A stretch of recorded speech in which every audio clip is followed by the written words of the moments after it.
Happy Tuesday morning, everybody. Welcome to reading. What you need is your copy of the I Survived the American Revolution open to chapter 10, and you also need your I Survive chapter 8 through 14 questions and scroll down to chapter 10. 5 questions for one chapter. It's a little long, so we're going to do this one chapter by itself today. When we left off, Nate had started to decide to walk home or back to a ship, or he just knew that he had to get off of Manhattan. So he was going to start walking.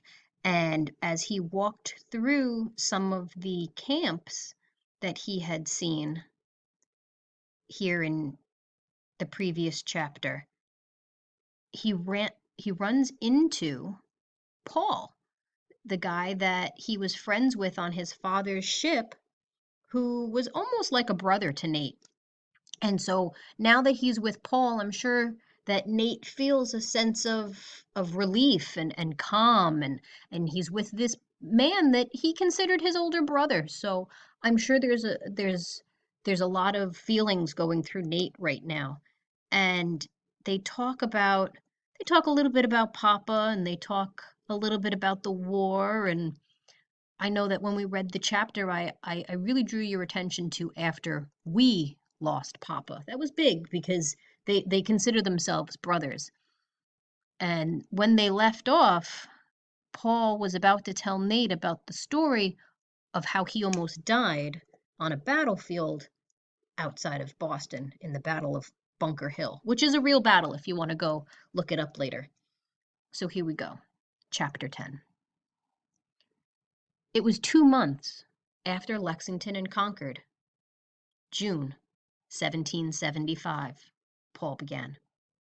Almost exactly 1 year ago. I marched from Connecticut to Boston with about 20 other men from my town. It took a week, 100 miles. My feet nearly fell off.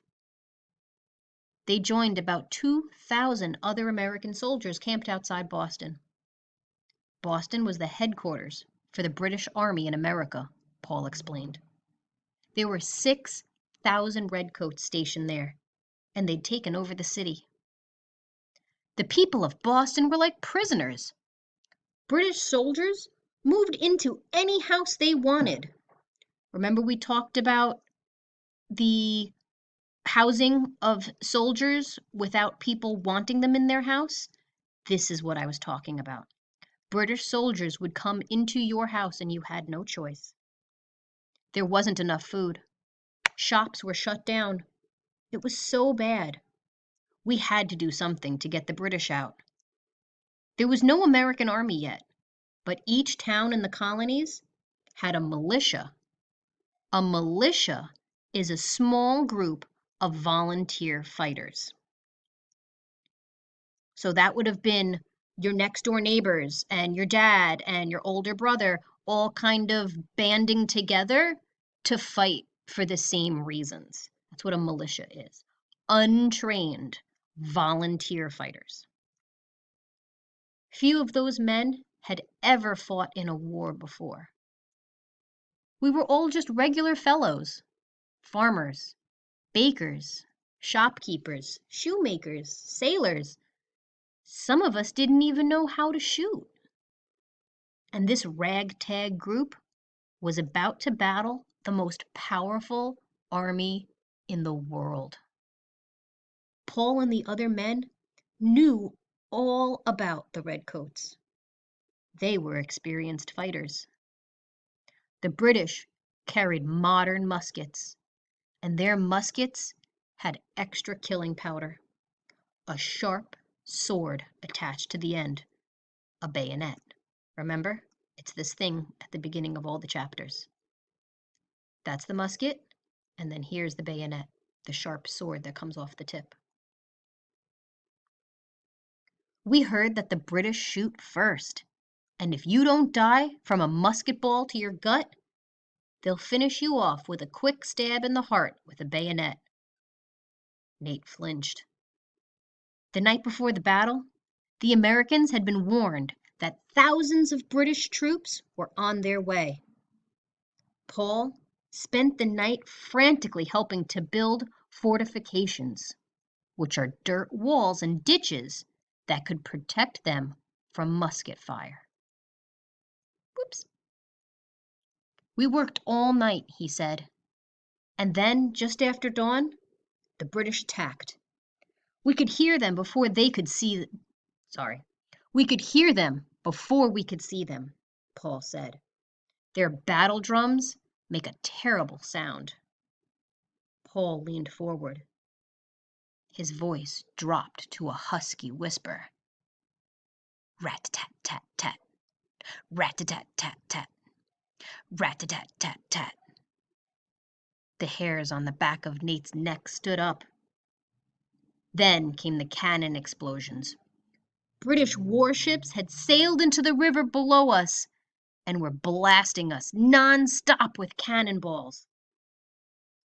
I was in one of the ditches, a trench. Somehow, a big rock had gotten into my boot. I bent down to get it out, and the second I lowered my head, something huge went screaming over it. "A cannonball?" Nate gasped. "At least a 20-pounder, Paul said. "It knocked my hat off. It could have taken off my head." He patted the ugly green hat next to him. "I always knew this was my lucky hat. I never go anywhere without it."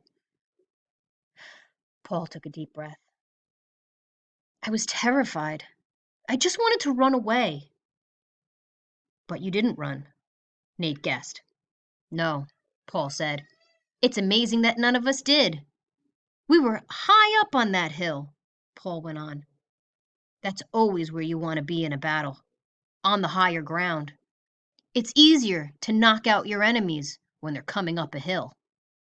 "Oh, that makes me think of the Native Americans who used to build their towns up on hills with palisades, those tall walls."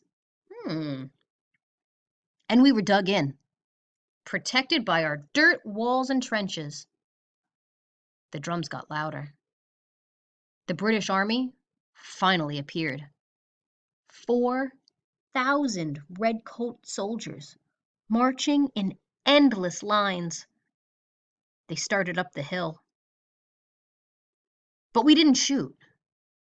Our plan was to wait until the British were close enough to see their eyes, and then we'd all shoot at once.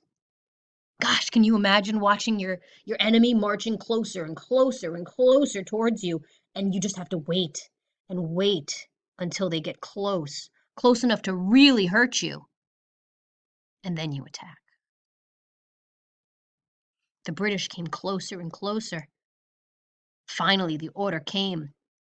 "Fire! Crack! Crack! Crack! Crack!" Thousands of musket balls flew through the air. Hundreds of redcoats fell.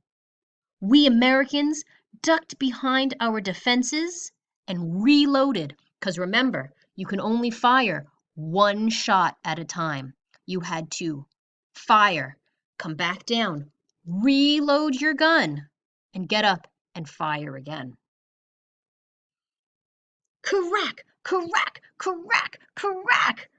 The redcoats set up 3 waves of soldiers. And then the battle was over.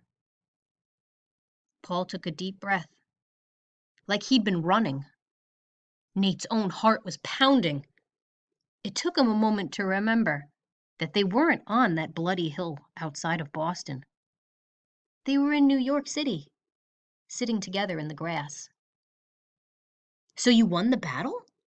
Nate asked excitedly. "No," Paul said. "You lost?" Nate asked, confused. "Not really. We ran out of gunpowder. We had to retreat, escape down the back end of the hill." We didn't free Boston, so no, we definitely didn't win. But we didn't lose either. More than 1,000 redcoats were killed or hurt that day. We lost about 300, but not nearly as many as we thought we would. But there was more. And we showed that Americans are willing to fight the most powerful army in the world. We showed them that we can hold our ground. As Paul kept talking, Nate realized how much he didn't know about the war. Lexington and Concord and Bunker Hill had just been the beginning. The Americans had lost a big battle up in Quebec, Canada, but they beat the British in a fight down in South Carolina. And this past March, the Americans finally drove the British out of Boston. And then came the most shocking news. America wasn't part of England anymore. Not really. Just last week, on July 4th, 1776, leaders of the American colonies signed a letter to King George. It had an important sounding name. Oh, the Declaration of Independence. Ooh, that should be really familiar to you guys, or at least sound familiar. Our captain read it to us a few nights ago. I can't remember the fancy words, but basically, it said that the American colonies are joining together to make a brand new country, a free country, the United States of America. That's what this war is about. We're fighting for our new country. And the biggest battle was about to happen right here in New York. Paul leaned forward. His eyes were flickering with excitement. So you'll join us? The army? Nate asked. Now, Paul had to be kidding. Or crazy. Nate couldn't fight in a war. He was only 11 years old. But Paul was dead serious. And he wasn't saying Nate should be a soldier. He'd have to be at least 14 for that. I need to talk to the captain, Paul said. He's been looking for a camp helper. He'd let me stay here? Nate asked. I bet he would. Nate thought of what Papa used to say as they would stand together on the deck of his ship, looking out over the ocean. You never know what's ahead. Papa was right. Barely a day ago, Nate had been running for his life. And now, here he was, with his oldest friend in the world. He was going to be part of George Washington's army. Nate barely realized that he was smiling and nodding. Looks like your answer is yes, Paul said. Okay, you're going to stop here. You're going to go into your Chapter 10 questions, and you're going to answer these 5 questions. What effect did the British Army have on Boston? How did the American Army form? What were the results of the Battle of Bunker Hill? What did the British learn about the Americans that day? And what shocking news does Nate learn? I would like well thought out 4th grade sentences that restate the question. And I will see you tonight on Zoom. Bye, guys.